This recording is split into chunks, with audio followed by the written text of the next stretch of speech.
Hello, welcome to my channel. My name is Danny. Thanks for being here.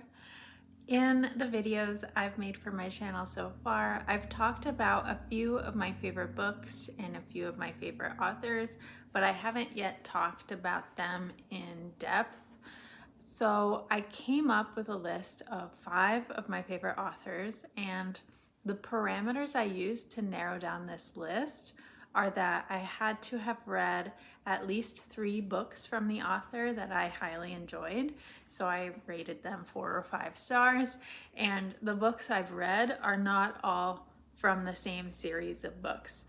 Those criteria are a little bit arbitrary. They're based on my personal reading history, but the idea was that I think 3 is enough to see a pattern, and having books not all within the same series means you like the author's writing and ideas outside of just one singular story idea. I wanted to make this video now because I think I'm still rather young in my reading journey. I read a lot as a young adult, and I've read a lot in the last year and a half, but there are several authors that are knocking on the door of this favorites list, and I just need to read more of their books. And so this is also just a documentation of where I'm at on my reading journey right now.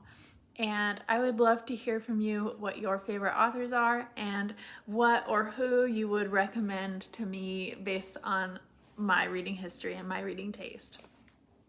When I think about what makes a favorite author for me or a favorite book in terms of their writing style or the approach, I think a big thing for me is that I enjoy the writing in and of itself, and that can be achieved in different ways.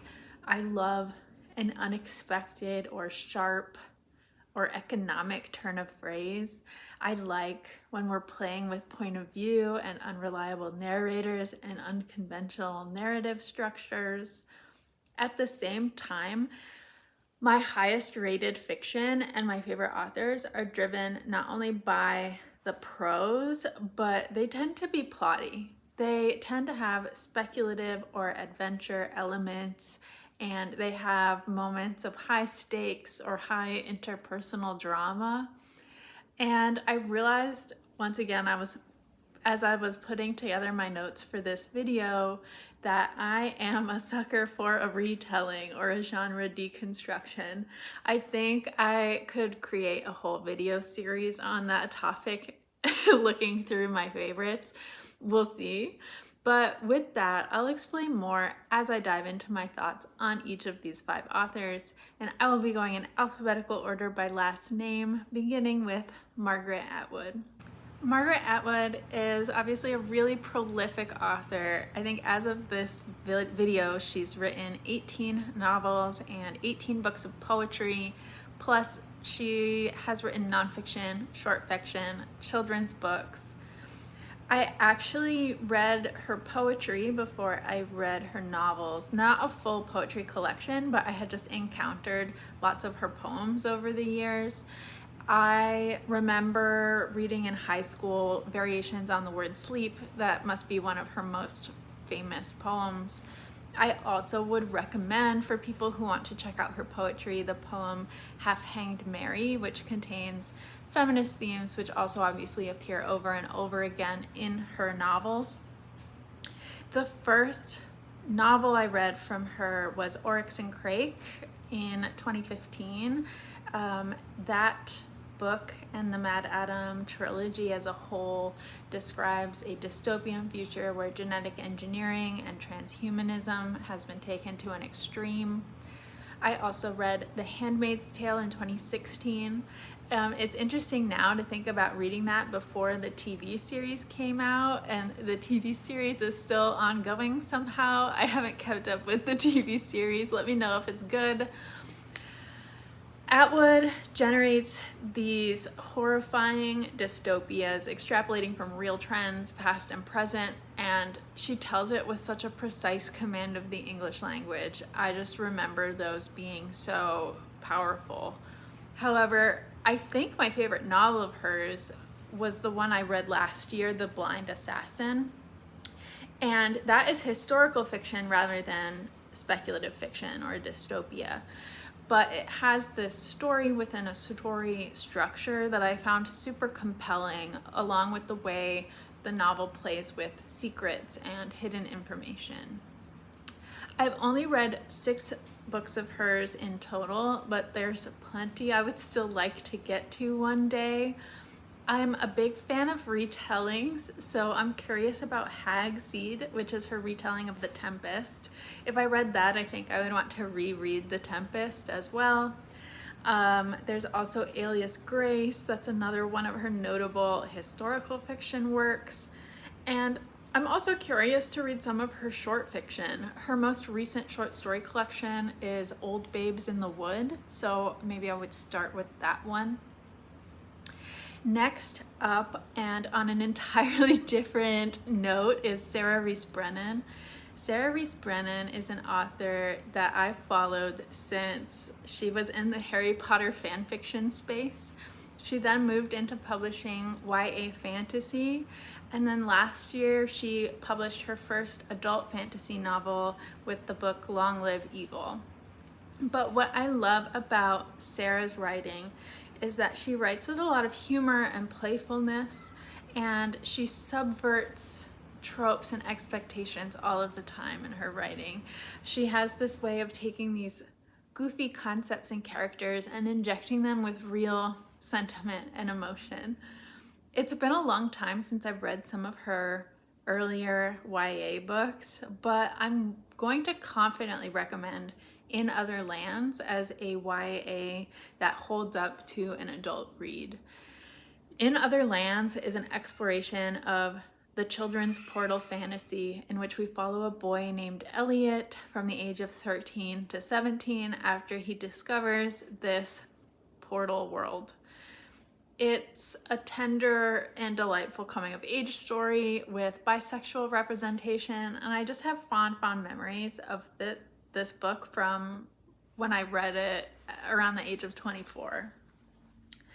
I also enjoyed Long Live Evil when I picked it up last year, this being her first adult fantasy novel. And Long Live Evil is an isekai story in which the protagonist is a young woman facing a terminal cancer diagnosis. She's given an opportunity to enter into her favorite fantasy novel, and when she's in there, if she can obtain a MacGuffin flower that blooms once a year, she will save her life back in the real world. And she does take that opportunity, but wakes up in the body of the evil stepsister who is due to be executed the next day. So she has to find a way to alter the story from there.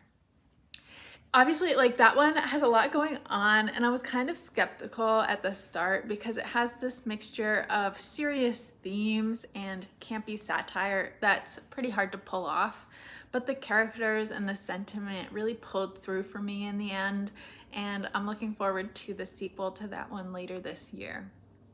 I have another recommendation if you are into short stories and horrorful fairy tale retellings. She published a dark Hansel and Gretel retelling titled Happily Ever After Comes Round in Uncanny Magazine last year. It is dark, it is haunting, it's a very quick read. I think it's like 12 pages long or something. Do understand that the tone is very different from her novels, which for the most part are much more lighthearted than this short story. Next up alphabetically is Dorothy Dunnett, who I have named on this channel several times as my favorite author of all time.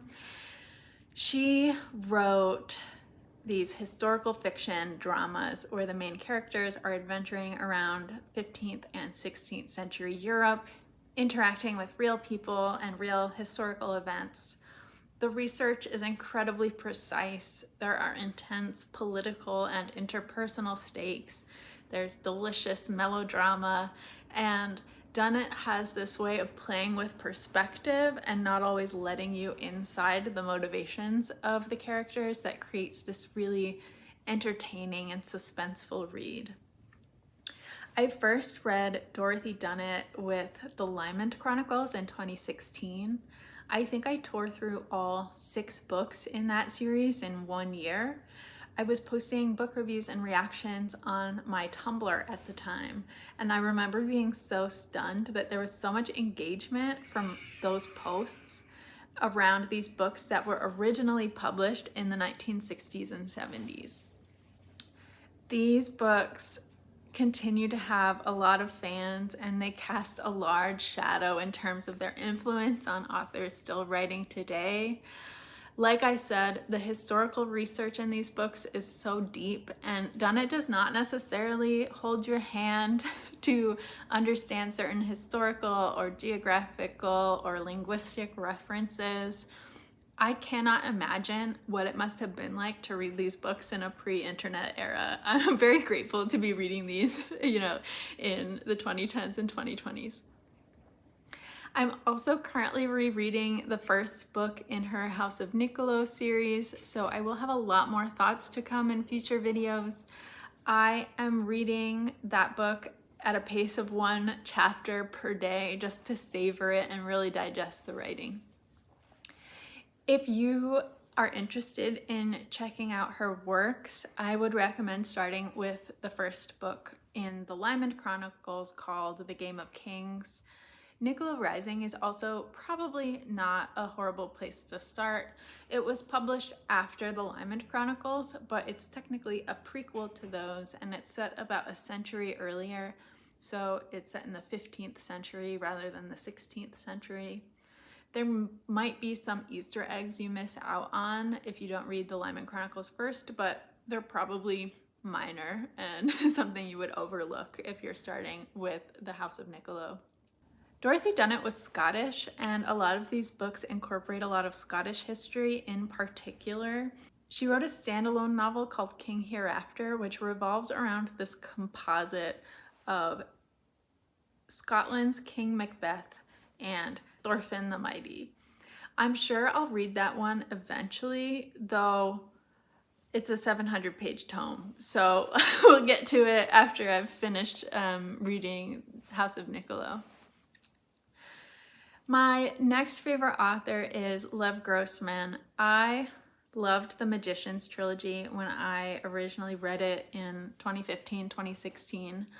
I have since come to realize that that series is extremely polarizing.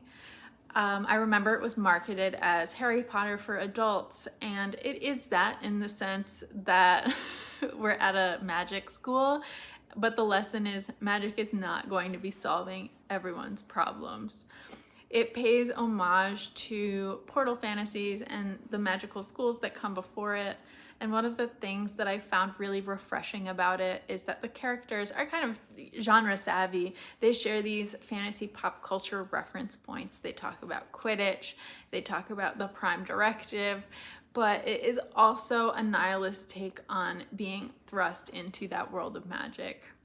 The main character is explicitly unlikable, especially in book 1, which is also a tough sell for people, I think.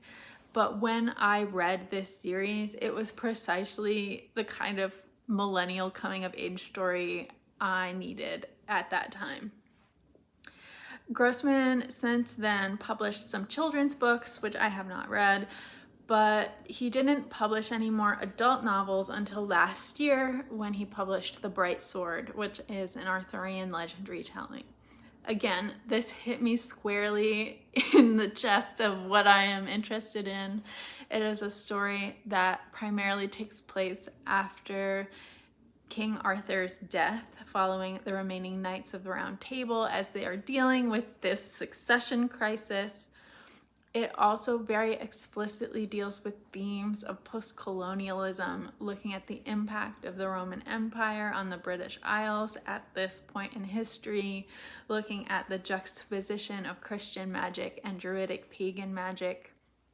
Again, I think where his ideas and where his writing really succeeds for me is the way that his work pays homage to the canon that exists and then still filters it under this new modern lens.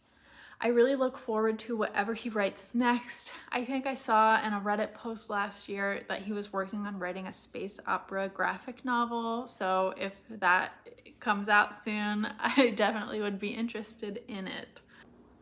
The final favorite author I'm going to cover in this video is Barbara Kingsolver. She is also the only author in this video that I haven't read again since I started reading in 2023 when I completed my PhD. And that is a shame because actually I think when I first came back to BookTube as a viewer in the fall of 2023, she had just won the Pulitzer for Demon Copperhead. And it is fully my fault that I have not found a way to prioritize reading that book since then. That book has a 4.48 rating on Goodreads 2 years after it's come out with over 600,000 ratings, which is astounding. So that's priority number one going forward. But going back to what I have read from her, my memory tells me that I read the Poisonwood Bible in my high school creative writing class. It was an assigned reading. And that would have been in 2011. And I don't know, that's what my memory tells me, but it's also over 500 pages, which seems intense for a high school elective. But props to my high school teacher for assigning it, I guess. That book, The Poisonwood Bible, is a multi-perspective book around a missionary family who moves to the Belgian Congo in the 50s, but it covers like a 40-year time span. That is a prime candidate for a reread for me, but I remember it being very moving and very formative when I read it. I also read The Bean Trees in high school, but really, I think my gushing 5-star review of Animal Dreams, written in 2016, is the most illustrative here. Animal Dreams is a book in which a woman named Cody comes back to her hometown in Arizona to help care for her aging father who is suffering from Alzheimer's disease. And Cody takes a biology teacher position at the local high school and lives with her old high school friend Emelina. Keep in mind, when I read this in 2016, I was freshly graduated from college. I was living back with my dad in my hometown, and I was working as a middle school substitute teacher. So I think the storylines, the story threads really resonated with me at the time. And my review says, my experience reading this book was like waves of emotions, rising and breaking. The details would build, and then I would read a line and begin crying. And I would reread the line, and there would be nothing particularly noteworthy about that line, except that it was the last straw.